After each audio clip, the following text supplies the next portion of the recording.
Hello friends, I am doctor Shruti and I welcome you in my YouTube channel. आज हम बात करेंगे हड्डी तोड़ बुखार या डेंगू फीवर के बारे में, which is the most prevalent epidemic in India. सन 2010 में जहां डेंगू फीवर के मामले 30,000 सालाना देखने को मिल रहे थे, वहीं 2019 में यह आंकड़ा 1 लाख को छू रहा है, which is a big concern of public health care. तो आज अपने इस वीडियो में हम उन बेस्ट होम्योपैथिक प्रिवेंटिव मेडिसिन के बारे में बात करेंगे जो कि आपको डेंगू से बचाएंगी। प्रिवेंटिव मेडिसिन इसलिए क्योंकि डेंगू एक वायरल इन्फेक्शन है और यदि आप अपने जीवन की किसी भी अवस्था में डेंगू से दूसरी बार संक्रमित होते हैं तो आपकी बॉडी में क्रिटिकल डिजीज होने की या गंभीर बीमारियां होने के जो चांसेस हैं वो डबल हो जाते हैं। और साथ ही यदि आप डेंगू से ग्रसित हैं तो हम उन बेस्ट होम्योपैथिक मेडिसिन के बारे में बात करेंगे जो कि आपको डेंगू की समस्या से पूरे तरीके से निजात दिलाएंगी। तो आज का वीडियो आपके लिए बहुत इन्फॉर्मेटिव है, इसे आप लास्ट तक देखिए। आइए स्टार्ट करते हैं।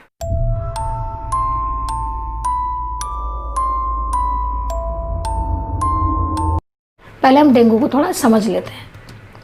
देखिए, डेंगू एक वायरल इन्फेक्शन है जो कि एडीज इजिप्टी नामक मच्छर के द्वारा फैलाया जाता है।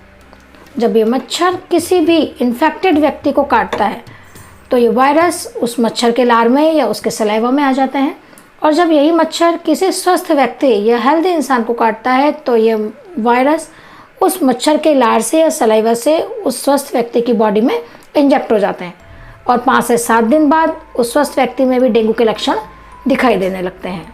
मुख्यतः डेंगू वायरस 4 भिन्न भिन्न प्रकार के होते हैं जिन्हें हम dengue 1, dengue 2, dengue 3 and dengue 4 बोलते हैं।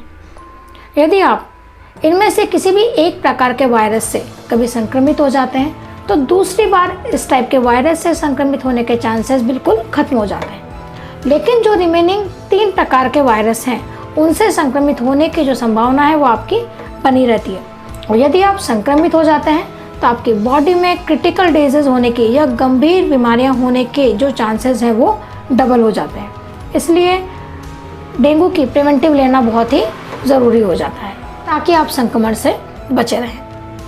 अब संक्रमित व्यक्ति में जो लक्षण हमें दिखाई देते हैं उन लक्षणों को हम 3 स्टेजेस में डिवाइड कर देते हैं। हमारी जो पहली स्टेज है वो है फेब्राइल स्टेज। फेब्राइल स्टेज में शुरू के 2-4 दिनों में बहुत तेज़ बुखार आना जो कि 104 डिग्री तक हो सकता है। इसके साथ ही सर दर्द होना, बदन दर्द होना, बॉडी पर लाल लाल चकत्ते जैसे निशान उभरना जो कि आगे जाकर चेचक के दाग जैसे भी दिखाई देते हैं। इसके अलावा जी मचलाना, उल्टी होना या डायरिया होना जैसे लक्षण भी देखे जाते हैं। इस अवस्था में आपकी बॉडी में इतना तेज़ दर्द होता है, आपकी मांसपेशियों में, आपकी बोन्स में, आपके जोड़ों में इतना तेज़ दर्द होता है जैसे कि आपकी हड्डियाँ टूट गई हों। इस वजह से इस बुखार को हड्डी तोड़ बुखार भी कहा जाता है, और पेशेंट में प्लेटलेट्स काउंट भी कम हो जाता है। वैसे तो मैक्सिमम पेशेंट्स इसी स्टेज से रिकवरी मोड में चले जाते हैं, लेकिन कुछ पेशेंट्स में जिनमें के प्लेटलेट्स काउंट बहुत ज़्यादा कम हो जाता है उनमें ब्लड क्लॉटिंग बंद हो जाती है, और इससे पेशेंट के नाक से, उसके मुंह से, उसके कानों से ब्लीडिंग हो सकती है। इसका मतलब है कि पेशेंट अपने लक्षणों की second stage means critical stage में एंटर कर गया है।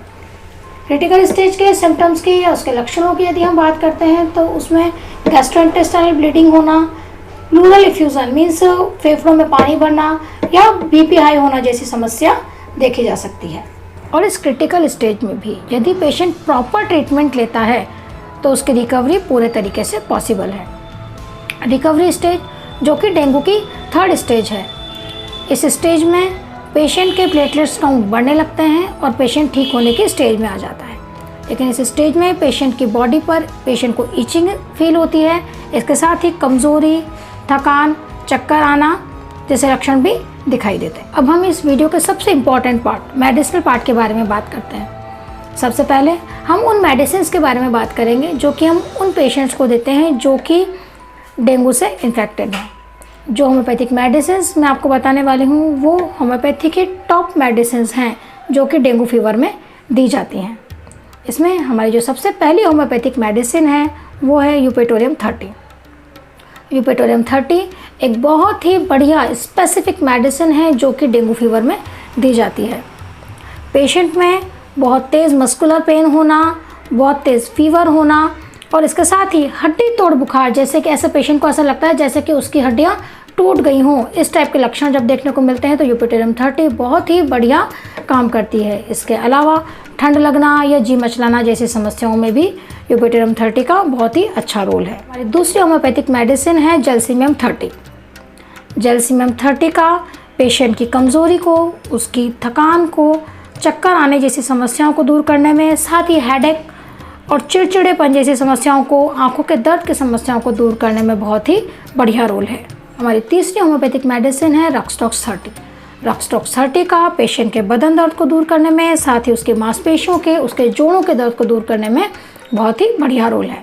अब इन मेडिसिन को आपको पेशेंट को देना कैसे है?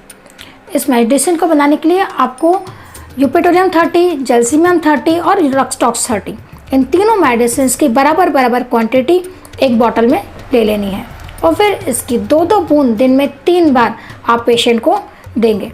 और इसके साथ ही आप Carica papaya Q mother tincture form में 15-15 बूंद दिन में 3 बार 1/4 कप गर्म पानी में पेशेंट को देंगे।